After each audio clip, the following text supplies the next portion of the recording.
بسم اللہ الرحمن الرحیم۔ ہماری تاریخ میں بہت بڑا خوبصورت نام حضرت عبداللہ بن زید رضی اللہ تعالیٰ عنہ کا ہے۔ آپ نے ساری زندگی نکاح نہیں کیا، جوانی گزر گئی اور پھر بڑھاپا آیا۔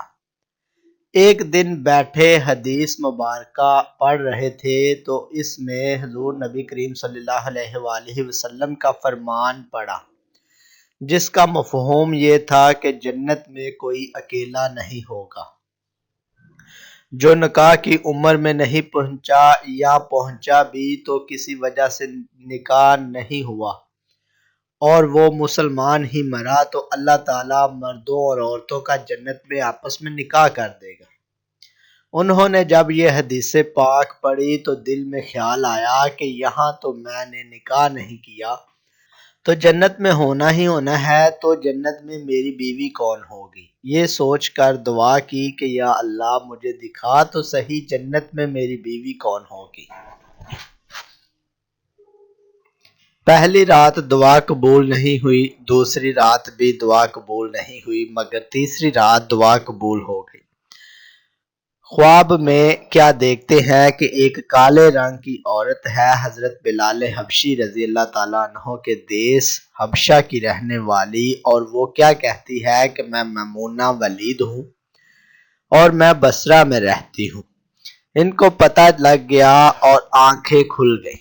حضرت زید رضی اللہ تعالیٰ عنہ نے تہجد کا وقت تھا، نوافل پڑھے اور نماز فجر باجماعت ادا کی، پھر سواری لے کر حضرت عبداللہ بن زید بصرہ گئے۔ وہاں لوگوں نے بڑا استقبال کیا کیونکہ حضرت کا نام ہی بہت بڑا تھا۔ لوگوں نے اچانک بصرہ آنے کی وجہ پوچھی تو حضرت نے لوگوں سے پوچھا کہ یہ تو بتاؤ یہاں کوئی میمونہ ولید رہتی ہیں؟ لوگوں نے حیران ہو کر پوچھا حضرت آپ اتنے دور سے چل کر میمونہ ولید سے ملنے آئے ہیں؟ آپ نے فرمایا ہاں، کیا اس سے کوئی نہیں مل سکتا؟ لوگوں نے جواب دیا نہیں حضور، اصل بات تو یہ ہے کہ وہ تو دیوانی ہے، لوگ اسے پتھر مارتے ہیں۔ حضرت نے پوچھا کہ کیوں مارتے ہیں؟ لوگوں نے جواب دیا کہ حضور کام ہی ایسے کرتی ہے، کوئی رو رہا ہو تو اسے دیکھ کر ہنسنے لگتی ہے اور کوئی ہنس رہا ہو تو رونا شروع کر دیتی ہے، اور وہ اجرت پر پیسے لے کر لوگوں کی بکریاں چراتی ہے۔ آج بھی وہ ہماری بکریاں لے کر جنگل میں گئی ہے۔ آپ آرام فرمائیں، عصر کے بعد آ جائے گی، پھر آپ مل لیجئے گا۔ حضرت نے فرمایا کہ عصر کس نے دیکھی ہے، یہ بتاؤ کہ وہ کس سمت گئی ہے؟ لوگوں نے کہا حضرت جنگل نہ جائیں، بہت خوفناک جنگل ہے۔ آپ نے اصرار کرتے ہوئے دوبارہ پوچھا کہ بتاؤ کس طرف گئی ہے؟ پھر لوگوں نے بتایا۔ آپ فرماتے ہیں کہ میں جنگل کی طرف نکل گیا۔ جب میں جنگل میں گیا تو دیکھا کہ واقعی خوفناک جنگل تھا۔ جنگلی جانوروں کی بھرمار تھی، قدم قدم پر کوئی نہ کوئی چیز کھڑی ہے۔ آپ فرماتے ہیں کہ قربان جاؤں اس عورت کی مردانگی پر، وہ اس جنگل میں کس طرح بکریاں چرا رہی ہے۔ شیروں نے اس کی بکریوں کو ابھی تک کھایا نہیں، اتنے درندے ہیں، سارے مل کر حملہ کر دیں تو کیا کرے گی یہ اکیلی عورت؟ کس کس کو روکے گی؟ خیر آپ فرماتے ہیں کہ وہ جگہ جہاں لوگوں نے مجھے بتائی تھی، میں وہاں پہنچ گیا۔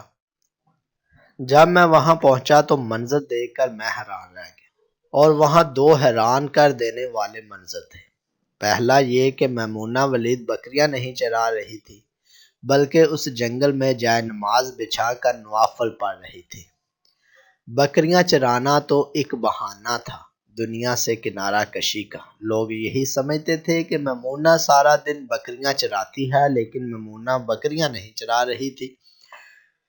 دوسرا منظر یہ کہ انہوں نے دیکھا کہ میمونہ تو نماز پڑھ رہی ہے، پھر بکریاں کون چرا رہا ہے؟ کیونکہ بکریاں تو ایک جگہ نہیں رکتی، کبھی ادھر جاتی ہیں تو کبھی ادھر جاتی ہیں۔ آپ فرماتے ہیں کہ میمونہ نماز پڑھ رہی تھی اور شیر بکریاں چرا رہے تھے۔ بکریاں چار رہی ہیں، شیر ان کے ارد گرد گھوم رہے ہیں، اور اگر کوئی بکری بھاگتی ہے کیونکہ اس کی فطرت ہے شرارت کرنا تو شیر اسے پکڑ کر واپس لے آتا ہے، لیکن کہتا کچھ نہیں۔ آپ فرماتے ہیں کہ میں حیران و پریشان کھڑا تھا کہ یہ کیسے ہو گیا ہے، یہ فطرت کیسے بدل گئی ہے۔ لوگ کہتے ہیں کہ فطرت نہیں بدلتی، یہ شیروں اور بکریوں میں یاری کیسے ہو گئی۔ آپ فرماتے ہیں میں دنگ، حیران پریشان کھڑا ہوں۔ مجھے نہیں پتا کہ کب میمونہ ولید نے نماز ختم کر دی اور مجھے مخاطب کر کے کہتی ہیں کہ اے عبداللہ، ملنے کا وعدہ تو جنت میں تھا، آپ یہاں آ گئے۔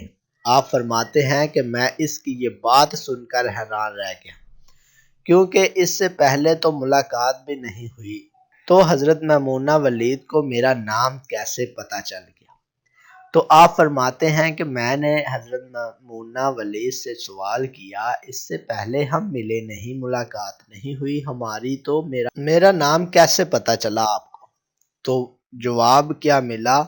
حضرت میمونہ ولید فرماتی ہیں اے عبداللہ، جس اللہ نے رات کو تجھے میرے بارے میں بتایا ہے، اسی اللہ نے مجھے آپ کے بارے میں بتایا ہے۔ آپ فرماتے ہیں کہ جس چیز نے مجھے سب سے زیادہ، آپ یہ تو بتاؤ یہ شیروں نے بکریوں کے ساتھ یاری کیسے کر لی؟ یہ تو غذا ہے ان کی، اگر شیر بکریوں کے ساتھ یاری لگائے گا تو کھائے گا کیا؟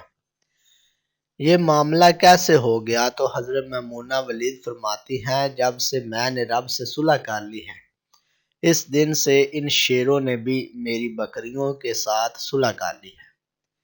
آپ سب بھی کر لو، صلح کر لے، یاری لگا لے، کہیں دیر نہ ہو جائے، رب کے ساتھ اپنا تعلق مضبوط کر لے۔ کتنے سال گزر گئے، ہم نے کوئی اللہ کی بات مانی، لیکن وہ کھلا بھی رہا ہے، پلا بھی رہا ہے، دکھا بھی رہا ہے۔ اللہ مجھے اور آپ کو سچی توبہ کرنے کی توفیق عطا فرمائے، آمین۔ دوستو، اس طرح کی اچھی ویڈیو کے لیے چینل کو سبسکرائب کریں، ویڈیو کو لائک کریں اور شیئر کریں۔ شکریہ۔